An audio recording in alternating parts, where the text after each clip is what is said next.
sahabat inspirasi, senang sekali saya Putri Humaira dapat kembali menjumpai kalian tentunya dalam channel YouTube kesayangan kita, yaitu Pojok Inspirasi. Seperti biasa, setiap episodenya kami menghadirkan beragam informasi yang informatif, edukatif, dan juga pastinya inspiratif.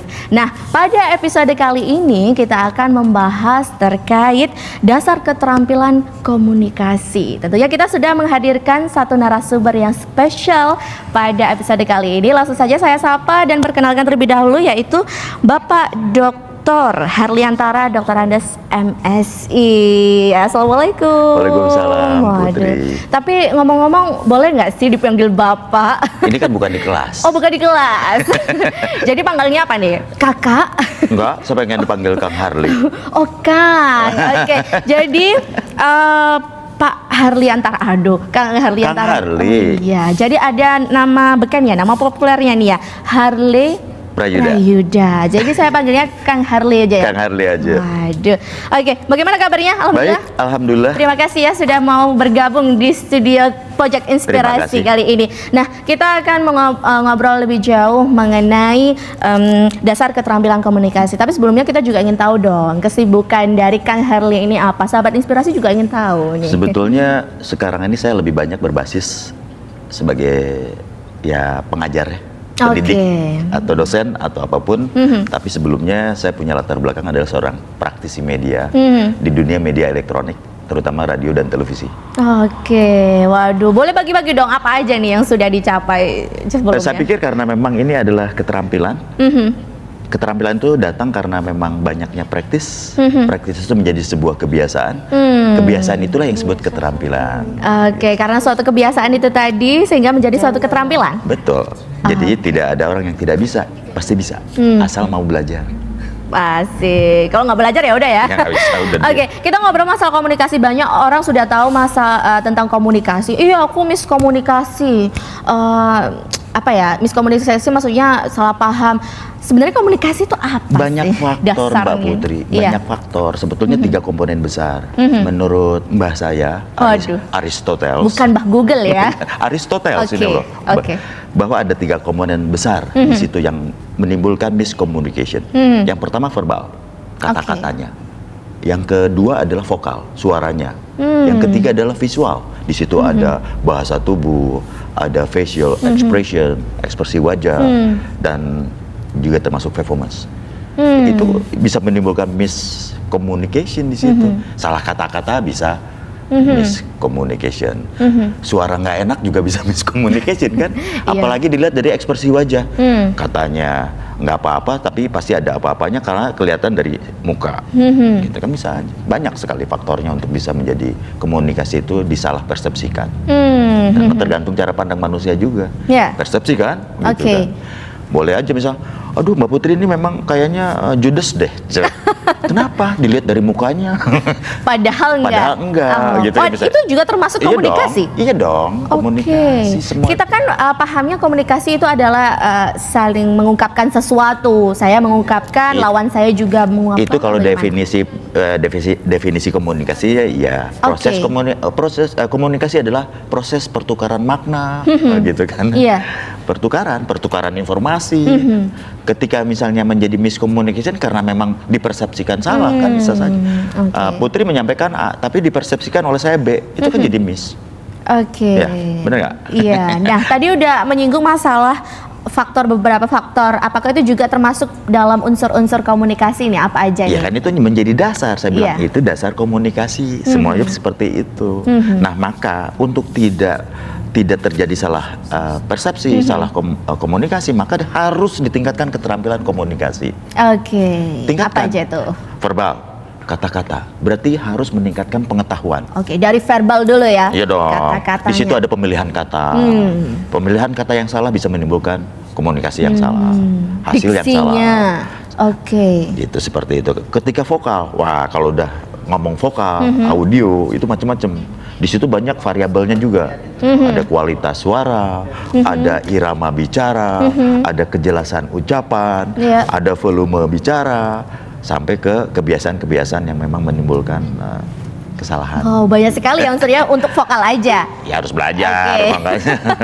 Misalnya nih, Iya. saya sekarang menggunakan suara yang medium. Aslinya saya kan nggak seperti ini. Saat ini pakai suara medium ya, Pakai diafragma ya. Oke. kayak gitu. Kan aslinya kalau saya orang Sunda, ya itulah Harley orang Sundanya asli itu. Saya menganggap itu kekurangan. Maka Oke. saya latihlah diafragma. Suara itu kan ada tenggorokan dari dada dan perut. Kali ini dengan suara yang enak didengar, saya pikir adalah dengan suara perut seperti ini. Gitu. Dan tentunya juga melalui proses ya, tidak Ya, langsung bisa. Kalau sama tiba-tiba. dengan kalau dari keilmuannya di situ ada communication acting, sehingga bahwa bagaimana kita memaksimalkan ekspresi kita untuk berbicara itu ada ilmunya. Oke, Mau pakai semua gaya yang ada mana? ilmunya ya. Tadi sudah ada verbal, ada Oke, vokal, visual. sekarang visual. Jadi visual lebih kepada muka, ekspresi wajah misalnya, gitu. Kemudian ada bahasa tubuh.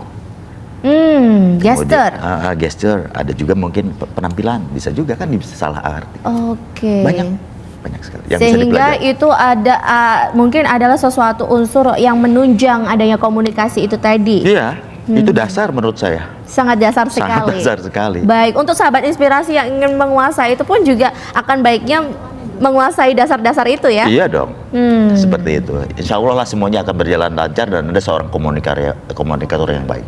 Good komunikator kuasai itu semaksimal mungkin yang 3 komponen itu. Dan itu dalam kehidupan di dunia ini sangat bisa dipelajari. Siapapun orangnya ya. Kalau boleh tahu bagaimana sih tipsnya untuk mempelajari hal-hal tersebut? Nah, mungkin sahabat inspirasi di sini ada yang dia bukan di bidang keilmuannya komunikasi, tapi dia sangat tertarik nih. Gimana? Ya anggap saja misalnya untuk verbal, pengetahuan. Oke, ribuan kata yang ada dalam memori kita bisa nggak dikeluarkan? Oke. Beda dalam kehidupan ini kan ada reading, membaca, listening, mendengar, speaking, berbicara. Satu lagi apa misalnya? Reading, listening, writing, menulis. Semuanya kan keterampilan. Ya. Kalau 4 komponen dalam kehidupan itu bisa dikuasai secara maksimal, saya pikir sangat dekat dengan dia adalah good komunikator. Oke. Kemudian dalam prosesnya nanti itu kaitan dengan situasi dan kondisi kehidupan juga. Komunikasi itu. Baik. Nah, ya. Bagaimana? Oh banyak sekali sebenarnya. Tanya aja deh. Nggak apa-apa deh. Tanya aja deh. Udah anggap aja perpustakaan berjalan nih. Waduh ya, jadi kita gali nih ilmunya dari Kang Harley. Nah, untuk proses komunikasi itu sendiri seperti apa ini? Bagaimana? Ya kan proses komunikasi tadi misalnya ada sender, kemudian ada message pesan, di situ ada channel, kemudian setelah channel itu ada receivernya apa. Itu kan sebuah proses, tapi kan hasilnya efeknya apa? Apakah positif atau negatif? Karena di situ juga dalam proses komunikasi ada noise, ada hambatan-hambatan komunikasi. Nah, Banyak sekali gitu yang bisa dipelajari. Jadi tidak cukup 1 semester, Mbak. Tidak cukup hanya 20 menit atau 10 menit. kita rangkum ini dari beberapa SKS ya. Ya. Untuk menghadapi hambatan-hambatan itu sendiri bagaimana? Tetap berlatih. Berlatih. Dan berlatih. Mau Oke. tidak mau. Jangan mengadakan, aduh Kang Harley sekarang sih karakter saya udah begini. Iya, banyak yang seperti itu. Bagaimana? Anggap ketika Anda mengevaluasi diri banyak karakter-karakter negatif, apakah itu mau dipertahankan dalam kehidupan? Kan enggak dong, Ya. harus dilatih. Dilatihnya dengan apa? Bagaimana mengantisipasinya? Dengan keterampilan itu kita bicara. Oke, misalnya contoh aja, tapi bukan berarti seperti itu. Ya. Orang dengan konsep diri, karena di komunikasi juga ada konsep diri. Konsep diri itu apa yang ditampilkan kita kepada orang lain, halayak, dipersepsikan apa. Orang banyak mengatakan Putri itu judes. Kenapa? Misalnya, Iya. mungkin dilihat dari muka jarang senyum. Itu dari sononya tuh. Iya, Kemudian Mbak Putri itu pelit, Iya. misalnya. Itu kan karakter. Apakah karakter negatif itu mau dipertahankan dalam kehidupan ini?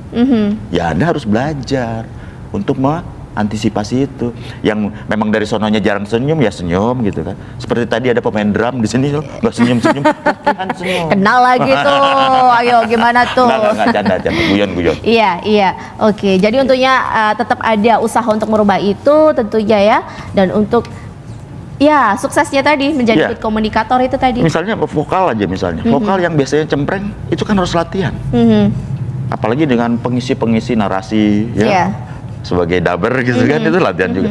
Mau suara yang mana? Kenapa bisa juga dalang juga proses pembelajaran. Kemudian juru-juru dongeng juga pembelajaran. Saya hari ini juga ketika saya diwawancari Putri pakai yang ini aja deh daripada pakai suara yang lain. Oke. Misalnya kalau pakai saya suara yang ini bagaimana? Kan nggak enak gitu nah, sepertinya. Iya. Atau yang cempreng nih yang asli Sunda. Putri rekam mana cager tah? Iya Sunda. Embung orang pakai no iya gitu misalnya. Itu bahasa sehari-hari. Jadi saya pakai yang ini. Ini acting nih. Ya, kan gitu. Ini kan keterampilan juga. Nah, dan tentunya ada jenis-jenis komunikasi ya Kang Herli. Nanti kita bahas di segmen 2. Right. Baik sahabat inspirasi, kita akan lanjutkan pembicaraan kita bersama Kang Herli dan tetap saksikan Pojok Inspirasi di segmen 2.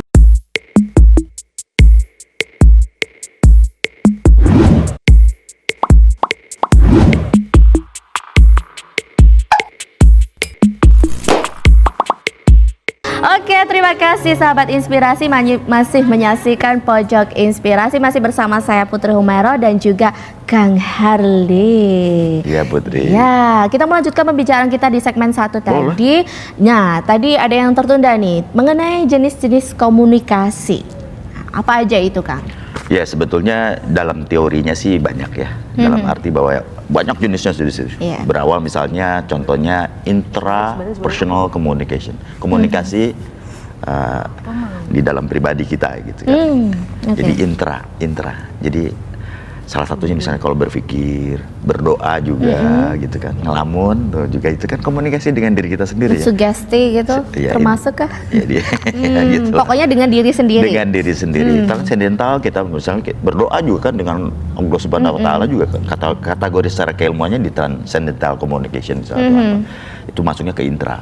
Yang kedua baru antar pribadi. Oke. Ya, face to face gitu. Yang ketiga ada lagi group communication. Komunikasi kelompok. Lebih dari 2 gitu. Implementasinya misalnya kalau kita presentasi dengan banyak orang, ya. ada yang disebut public communication dengan halayak.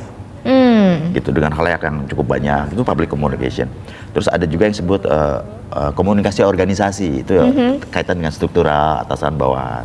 Yang terakhir adalah mass communication, komunikasi di media massa. Nah saat ini saya adalah mengimplementasikan komunikasi di media massa. Termasuk itu? Iya kan, di televisi, radio, atau kalau kita nulis di koran, di majalah, itu mass communication. Yang kadang-kadang orang salah mengartikan atau salah kaprah. Iya. Bukan dengan publik, bukan. Iya. Bukan. Berarti berbeda. Kalau yang publik itu kan public communication. Iya. Oh, kalau public communication yang untuk? Ya public speaking itu. Oke. Kalau ini kita mass communication, komunikasi di media massa. Yang kadang-kadang tadi itu kebalik gitu. Iya, oke. Jadi kita jadi lebih jelas ini ya untuk sahabat inspirasi juga ada perbedaan antara public communication dan juga mass communication. Nah, untuk masalah tadi kan juga kita menyinggung masalah ada hambatan-hambatan dalam komunikasi. Ada kunci-kunci untuk memaksimalkan adanya komunikasi. Jadi gini Mbak, untuk meningkatkan keterampilan ini kan kita tidak cukup hanya berdoa siang malam, ya Allah berilah keterampilan komunikasi. Langsung jeblok gitu ya. Tetap harus praktis. Oke. Kita melakukan praktek berulang-ulang dan berulang-ulang. Baru kita bisa memahami tentang keterampilan itu sendiri. Maka tidak heran banyak orang yang mau berlatih. Sekalipun dia pendiam, oke, secara karakter dia pendiam, tapi ketika dia di panggung kan menjadi lain. Itu keterampilannya. Sama seperti Anda kalau ingin menjadi dosen, public speaker, itu kan nggak muncul tiba-tiba. Cuman satu, ada yang berbakat, yang sudah punya bakat dari sononya karena faktor genetik, dan ada yang memang dia belajar dari nol, bisa. Cuman masalah proses waktu aja. Yang dia punya bakat, dengan cepat bisa dilatihnya. Nggak punya bakat pun kalau terus-terusan dilatih jadi seolah-olah dia punya keterampilan itu. Sehingga tidak ada alasan untuk tidak bisa. Ya. Pasti semuanya bisa, tentunya dengan beberapa proses. Dalam proses kehidupan saya pun saya pernah melakukan eksperimen dan penelitian. Misalnya merubah suara orang saya bisa, yang tadinya cempreng. Boleh diceritain dong pengalamannya, ya gimana tuh? Ya, intinya kan saya dulu juga kan selain seorang praktisi, saya pernah mengajar di salah satu sekolah kepribadian misalnya, John Robert Powers ya. Oke. Saya juga melatih orang-orang yang memang punya kekurangan untuk berkomunikasi. Contoh saja yang paling kecil, yang paling kecil di suara misalnya. Yang tidak bisa dirubah suara itu hanya kalau dia pelat, cadel. Cadel. Karena itu memang sudah agak susah. Belum ada operasi memanjangkan lidah. Tapi kalau misalnya kualitas suara masih bisa, intonasi bicara masih bisa, kejelasan ucapan masih bisa. Karena ada ilmunya yang disebut the vocal advantage. Jadi bagaimana mengembangkan vokal itu sendiri. Terus aja dilatih. Kemudian ingin jadi seperti apa? Karena kita juga tetap harus menjadi diri kita sendiri. Jadi disesuaikan dengan karakternya sendiri. Jadi bukan diseragamkan, enggak, Mbak. Sehingga disesuaikan dengan setiap pribadinya. Iya dong, dengan Putri seperti ini orang yang pandai, yang agak ribut, Iya, gitu kan. Walaupun agak keras hati, tapi kadang-kadang juga nggak tegaan, itu kan juga sebuah proses kehidupan. Iya. Itu kan Putri, gitu kayak gitu. Kalau Putri sudah menyukai seseorang, waduh, fight-nya minta ampun. Itu Kok jadi ramalan sih? Jadi ramalan. Waduh, bagaimana ini? Akibat saya bisa membaca gaya komunikasi Putri. Pasti Putri orangnya kayak gini. Itu kan ada predik kan ramalan saya. Begitu ramalan saya tepat, maka komunikasi itu menjadi nyambung. Gitu, ada proses frame yang sama. Sehingga dari gaya komunikasi itu sudah terlihat ya karakter setiap orang itu. Saya kali ini membuka diri. Coba kalau saya pakai gaya dosennya yang jaim itu. Iya. Itu kan acting aja bisa aja. Nah, ngobrol masalah pastinya Kang Harley juga berproses dari awal. Kita juga sahabat inspirasi juga ingin tahu awalnya Kang Harley hingga bisa seperti ini. Niat aja mau belajar. Dari awal niat. Dari awal niat ingin belajar, dia mengevaluasi kekurangan dirinya apa, kemudian kekurangan itu dimaksimalkan atau diminimais. Memaksimalkan adalah keterampilannya untuk antisipasinya, meminimais adalah kekurangannya. Dengan berlatih, insya Allah kan bisa. Gitu. Kekurangan itu bisa tertutupi lah paling enggak. Gitu. Lagi-lagi berlatih. Nggak bisa, nggak ada kata lain. Kalau keterampilan berkomunikasi sama dengan praktis. Praktis untuk arahnya ke habit, kebiasaan. Ya sudah. Walaupun banyak sekali buku-buku yang mencanangkan cara mudah berkomunikasi, tetap harus adanya praktek. Iya, itu larinya ke pengetahuan aja. Contoh aja Putri waktu siaran pertama kali seperti apa? Terus banyaknya episode. Iya, pasti di balai produser dulu dong sering ya. Iya, banyak sekarang setelah ketemu kan gitu aja sama gitu. Sehingga lagi-lagi belajar dengan kesalahan, lalu kita memperbaiki dan itu terus berkembang. Nah, kita juga ingin tahu, mungkin ada sahabat inspirasi yang ingin penasaran berapa sih rentang waktu untuk belajar kira-kira? Relatif, itu nggak ada hukum pasti. Gitu. Jadi malahan tergantung diri sendiri juga ya? Iya. Ya, tetap harus punya mentor lah, itu paling ya. Kalau misalnya saya jadi mentor, saya bisa tahu, Putri mah bisa cepet nih kalau latihan. Tinggal dikasih aja dipoles ceritanya kan gitu. Sama seperti kamu dimarahin produser, produser tuh paham itu Putri harus gimana Iya betul. Kan? Sehingga kembali ke pribadi masing-masing juga. Iya. Kalau masalah waktu sih, kemauan juga, ada juga yang malas-malasan. Gitu. Kang Harley ini juga salah satu juri dari Festival Video Edukasi. Kita juga ingin tahu sebagai juri melihat peserta di tahun ini seperti apa ini komentarnya? Jadi saya ini juri kan tim. Ada yang dari praktisi perfilman dan praktisi ada film layar lebar, ada pendek, ada sanggar dan seterusnya. Juri yang lainnya dan saya memang khusus sebagai penyeimbang. Dari sisi komunikasinya, tetap saya menilainya adalah proses komunikasinya, pesan-pesan film itu nyampe nggak kira-kira dengan kreativitas yang ada, mau verbal, non-verbal. Kemudian, apakah pesan itu inspiratif atau tidak? Itu di wilayah saya menilainya seperti itu. Dan memang banyak peserta yang cukup kreatif di situ dan memang cukup ketat dengan jumlah peserta yang banyak ini kan. Kita harus betul-betul mana betul-betul yang sesuai akhirnya. Misalnya sesuai dengan tema gitu kan. Kemudian juga dia prosesnya kan ada beberapa kategori. Kita ukur juga. Yang membuat mahasiswa dengan pelajar beda dong.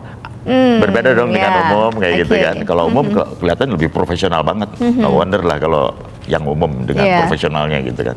Ya ini proses, lagi-lagi ini sebuah proses pendidikan yang bagus yang diwadahi oleh balai. Ya betul. Ini keren, ini keren. Dan kalau tidak salah ini yang ke-10 kan. Iya. Dan saya baru pertama kali ini dan saya sih berharap bahwa memang ini harus terus dilestarikan. Dan ke depan memang harus disonding besar-besaran. Dan intinya ini akan bermanfaat untuk masyarakat perfilman. Nah untuk saran sendiri untuk para peserta mungkin tahun depan, mungkin ada yang kecewa atau para peserta yang menyaksikan ini, aduh aku belum menang nih, mungkin ada saran tersendiri dari Kang Harley? Sarannya jangan ngawur deh, sesuai dengan tema aja. Kan tematik. Baik. Ya walaupun dia bagus tapi tidak tepat sasaran untuk penyampaian pesan itu kan jadi sayang gitu. Mubazir, secara karya produksinya bagus, Mbak.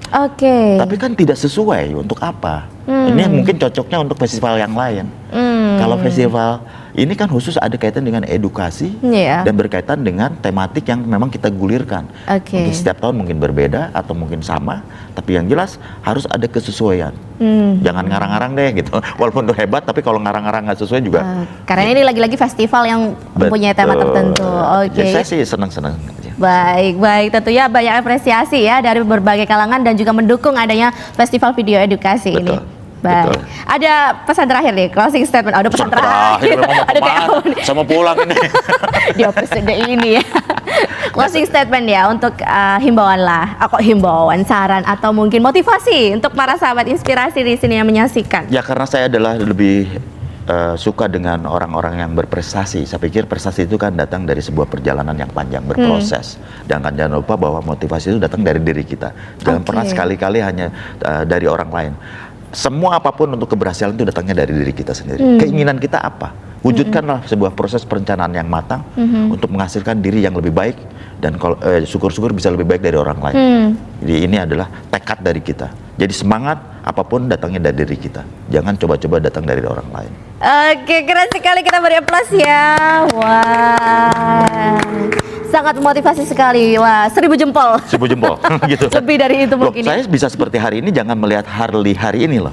Karena ada proses di yang belakangnya. panjang. Jadi istilahnya saya tetap istiqomah di dunia broadcasting. Wah, lagi-lagi istiqomah, passion juga ya. Jadi kesenangan, lalu juga kenyamanan dan ketekunan. Ya itu yang penting. Oke. jangan mudah menyerah lah gitu kan. Baik. Lagi-lagi ini pesan penting ya. Jadi jangan mengantungkan motivasi dari orang lain, tapi motivasi itu ada di diri kita sendiri. Oke, terima kasih Kang Harley atas waktunya Baik, terima bisa kasih, main Putri. di studio Pojok Inspirasi, dan juga terima kasih untuk sahabat inspirasi yang sudah menyaksikan Pojok Inspirasi, dan juga jangan lupa untuk like dan juga subscribe Pojok Inspirasi. Saya Putri Humaira mohon pamit undur diri, sampai jumpa di episode selanjutnya. Bye.